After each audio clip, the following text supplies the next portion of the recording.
Esta é a história do dia da Rádio Observador. Quem é Jordan Bardella, o líder da União Nacional?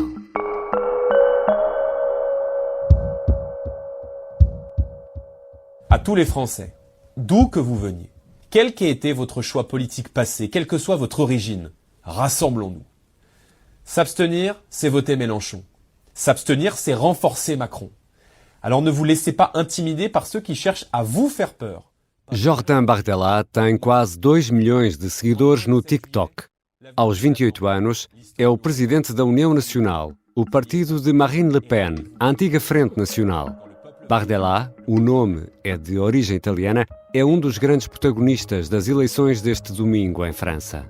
Como chega um jovem a uma posição destas? E será que ele tem um pensamento próprio? Ou é uma ferramenta de Marine Le Pen que sonha com o Palácio do Eliseu, a presidência francesa? É sobre isto que vou conversar com a enviada especial do Observador à França, Cátia Bruno. Eu sou o Ricardo Conceição e esta é a história do dia, de segunda-feira, 8 de julho.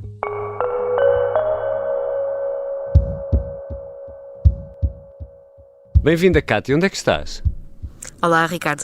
Estou em Étampes, que é uma cidade que fica na região d'Essonne, a sul de Paris, e que é um dos poucos sítios à volta da capital francesa onde a União Nacional tem habitualmente resultados fortes. A prova disso é que nas últimas legislativas, há apenas 2 anos, elegeu aqui uma deputada, precisamente neste ciclo eleitoral, que curiosamente é franco-portuguesa. Estamos a falar de Nathalie Conceição. É ela a deputada eleita por Essonne. Não sei se é minha prima, mas acho que não. Bom, estás no sítio certo. Mas é possível, o mundo é pequeno. É possível e não há muitos. Estás no sítio certo para nos guiares sobre a vida e o pensamento de Bardella. Vamos talvez começar pelo melhor sítio, que é sempre o início. E a biografia oficial aponta para um jovem de origens humildes, é assim? É pelo menos essa a narrativa oficial que o próprio Bardella e a União Nacional têm passado. É muito enfatizada até pelo próprio esta ideia de que cresceu em Saint-Denis, que é uma zona que não é propriamente uma zona endinheirada, onde há alguns problemas de delinquência juvenil, que foi criado por uma mãe que era auxiliar de educação numa escola e, portanto, não ganhava muito e passava até algumas dificuldades financeiras, mas esta é apenas parte da história.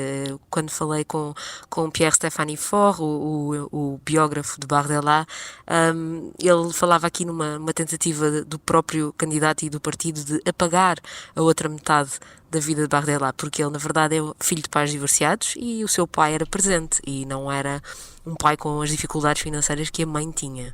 E isso está bem explicado na entrevista que fizeste e que está publicada no Observador.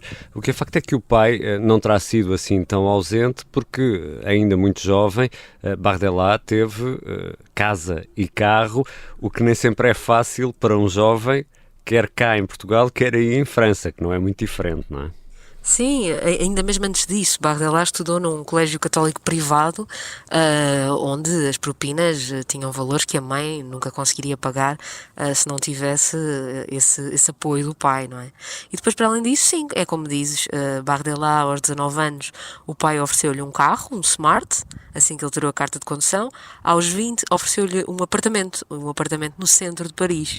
Ora, isto é uma realidade que a maior parte dos jovens, quer portugueses, quer franceses, não se revêem nela, não é? Estamos a falar de Paris, uma das cidades onde a habitação é mais cara em todo o mundo e, portanto, este lado da vida de Bardella não é tão discutido em público, mas ele existe. E a nível académico, como foi o desempenho de Bardella? Bom, Bardella entrou na universidade, mas nem sequer se licenciou. Eu diria porque ele decidiu que a sua escola iria ser o Partido da Frente Nacional. Ele entrou no partido em 2016, ainda na altura dirigido por Jean-Marie Le Pen, e fez toda a sua vida ali dentro. Tornou-se muito rapidamente porta-voz, com o evoluir dos anos presidente, depois candidato às europeias, agora candidato a primeiro-ministro. A escola de Bardella é a União Nacional.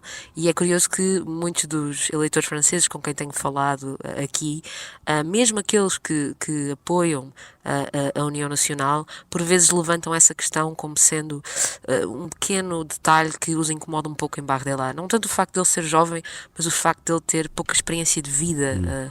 Bardella nunca trabalhou para além de um mês na empresa do pai, fez um estágio, não é? Toda a sua vida foi feita no partido e ele é, como dizia o seu biógrafo, um apparatchik. Oh, Cátia, isto quase que parece uma entrevista de emprego. Então isso quer dizer que Bardella não tem experiência profissional, é isso? Sim, quer dizer que nunca esteve a tempo inteiro numa empresa, nunca teve um cargo político que não fosse partidário, nunca teve, no fundo, uma experiência de vida que fosse além do partido a que se juntou em 2016, dizia ele, porque viu Marine Le Pen na televisão e achou esta mulher é incrível e quer juntar-me a ela. E já voltamos à conversa com a editora de internacional do Observador, Cátia Bruno. Aos 28 anos, Bardella tem vontade política própria ou será assim uma espécie de testa de ferro de Marine Le Pen?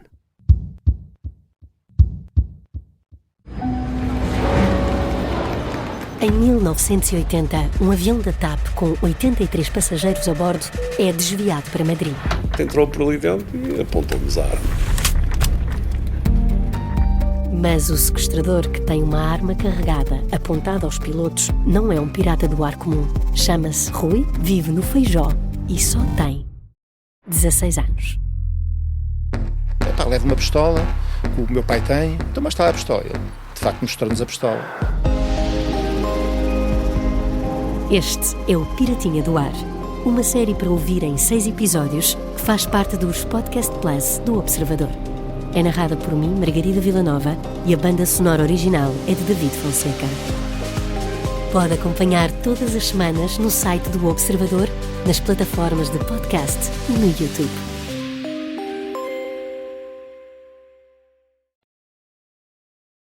Estamos de regresso à conversa com a editora de internacional do Observador, Cátia Bruno. Cátia, perante o que nos explicaste da juventude de Bardella, podemos dizer que ele é um político profissional. É um político profissional, não é um governante profissional, porque ainda não exerceu o poder para além disso, quer dizer, foi eurodeputado, mas a nível nacional em França não teve ainda nenhum cargo de grande destaque. O que é curioso e que é também uma parte da biografia de Bardella que por vezes não é muito mencionada é de que a sua devoção à União Nacional começou muito cedo, ainda durante a Frente Nacional de Jean-Marie Le Pen, e Jean-Marie Le Pen era conhecido pelas suas tiradas racistas, antissemitas, por vezes homofóbicas, e é como se a imagem que a União Nacional hoje passa de Bardella, e que é de um jovem muito mais moderado e que não se revê nessas posições antiquadas do partido, na verdade na altura ele revia-se. O biógrafo com quem falei recordava bem como teve acesso à fotografia e a testemunhos do dia em que Bardella passou uma tarde horas numa fila ao frio em Paris para poder tirar uma fotografia com Jean-Marie Le Pen, e portanto Marine não é a sua única influência. Isso porque Jean-Marie Le Pen transformou-se numa espécie de ativo tóxico, não é? Sim, e faz parte de todo este processo que a União Nacional, desde que Marine Le Pen se tornou líder, tem tentado fazer, e que é chamada aqui em França de desdiabolização. A ideia de tentar mostrar que a União Nacional, e logo aí a mudança de nome é uma tentativa de distanciamento desse passado, de que a União Nacional agora já não é um partido com ideias racistas ou antissemitas, é simplesmente um partido que se preocupa com o povo, que não é um partido das elites, e que se preocupa com os temas que preocupam o povo e que são sempre aqueles que surgem primeiro nos inquéritos de opinião, que são o poder de compra, que está em queda, portanto, as dificuldades económicas e a imigração. E há aqui essa transformação, mas que o biógrafo Pierre-Stéphane Faure mostra que é uma transformação apenas na montra, como ele diz, é a fachada, porque muitas das figuras mais radicais e mais antissemitas e mais racistas da Frente Nacional, ligadas até a grupos de extrema-direita que praticaram muitos atos de violência, alguns até cometeram crimes, continuam de certa forma ligados ao partido e são companhias próximas de Bardella. Bardella chegou a passar férias com alguns membros da Frente Nacional conhecidos pelas suas ideias antissemitas, pelo menos à altura. Eu quero voltar a esse ponto, mas primeiro gostava de perceber como é que se dá a ascensão ao poder. No fundo, ele entra com 16 anos, tem 28 e muito rapidamente assumiu este lugar de destaque. É muito interessante porque a primeira vez que Marine Le Pen conheceu Jorna Bardella, ele apareceu de braço dado com uma jovem que Le Pen conhecia muito bem, porque era a filha de Frédéric Chandillot, que é um amigo seu de há décadas e ainda um colaborador próximo, e que é uma das figuras mais radicais da antiga Frente Nacional, que está ligado ao GUD, que é um grupo conhecido por ações, por vezes, se não mesmo neonazis. Há pessoas a fazer a saudação fascista em manifestações do GUD, por exemplo, etc. Mas este encontro de Le Pen com Bardella, em que ela descobre que ele namora com a filha de Chantillon, aproxima-os, não é? Le Pen repara nele pela primeira vez. E depois Bardella vai construindo este caminho dentro da Frente Nacional, em que vai mudando a sua imagem, com muito treino, muito media coaching feito pelo próprio partido, para o tentar tornar numa figura simpática, numa figura calorosa, um trabalho que foi muito feito através das redes sociais também. Ele é das pessoas com mais seguidores no TikTok em França, e depois é como se esta ascensão se consolidasse com outra namorada, quando Bardella, ao fim de 2 anos de namoro com a filha de Chantillon, começa outra relação com uma das netas de Jean-Marie Le Pen, portanto, uma sobrinha de Marine Le Pen, e a partir desse momento, diz o seu biógrafo, ele tornou-se família, e é isso que explica que se tenha tornado presidente do partido, porque os presidentes do partido tinham sido pai e filha, e portanto era um negócio de família, mas Bardella agora já faz parte da família, e portanto é aceite. E quanto ao pensamento político, estavas há pouco a falar deste ponto, ele no fundo está ao lado de racistas, xenófobos, alguns antissemitas. Ele está apenas rodeado por estas pessoas ou ele próprio alinha também em alguma destas ideias? É difícil saber. Pierre-Stéphane Faure diz que Bardella é um camaleão, tem sempre uma face dupla, é alguém que tem um certo tipo de discurso, mas depois as pessoas que o rodeiam e as ações políticas que ele vai fazendo muitas vezes contrariam esse discurso. Bardella tem um tom moderado, não defende muitas das ideias mais radicais que a União Nacional foi propondo ao longo dos anos, mas depois na prática não só mantém estas ligações aos membros mais radicais do partido, como por vezes apresenta propostas que são ainda propostas que remontam há 40 anos, quando a Frente Nacional foi criada. A ideia de acabar com a dupla nacionalidade, por exemplo, era uma obsessão para Jean-Marie Le Pen, e Bardella defende-a agora. Outro exemplo claro é, por exemplo, a questão da Rússia.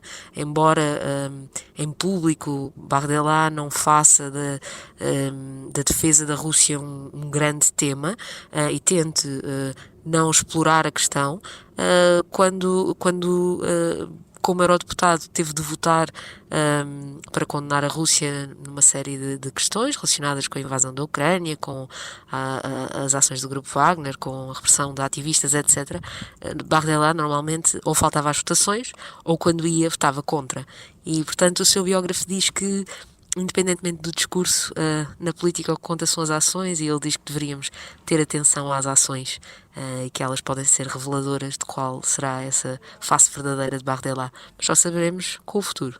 E Jordan Bardella é um líder a sério, no sentido de que é o verdadeiro líder, ou está muito dependente de Marine Le Pen, que será quem realmente ainda manda na União Nacional?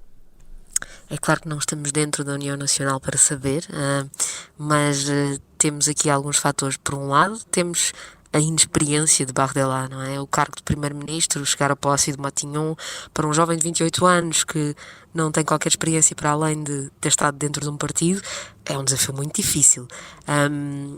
O seu biógrafo, Pierre-Stéphane Faure, acredita que isso vai traduzir-se num verdadeiro controle por parte de Marine Le Pen. Ele dizia na nossa entrevista que se Bardella se tornar primeiro-ministro, a verdadeira primeira-ministra será Marine Le Pen. E diz isto não apenas pelos factos que já aqui falámos, mas porque, diz ele, quando os viu a trabalhar juntos, isso é evidente, que Bardella não toma nenhuma decisão sem consultar Marine Le Pen primeiro. E, portanto, há essa influência que pode ser maior do que parece à primeira vista. Para além disso, em 2027 há eleições presidenciais, das quais Marine Le Pen já está de olho e, portanto, a União Nacional tem todo o interesse em que Bardella e Marine coordenem posições ao máximo, para que quando Macron for embora e houver oportunidade para eleger um novo presidente, seja ela a chegar ao Elyseu. Obrigado, Kátia. Obrigada eu, Ricardo. Kátia Bruno é editora de Internacional, é enviada especial do Observador à França. Esta foi a história do dia. E já que aqui estamos, com a semana a começar, fica um pedido: clicar em seguir a história do dia na aplicação que habitualmente utiliza para ouvir podcasts. E até já estamos disponíveis no YouTube. E já agora, por que não partilhar este ou outro dos 600 episódios da história do dia com um amigo ou um familiar? Isso para nós, acredite, faz mesmo a diferença. Obrigado. A sonoplastia é do Diogo Casinha, a música do genérico do João Ribeiro. Eu sou o Ricardo Conceição. Até amanhã.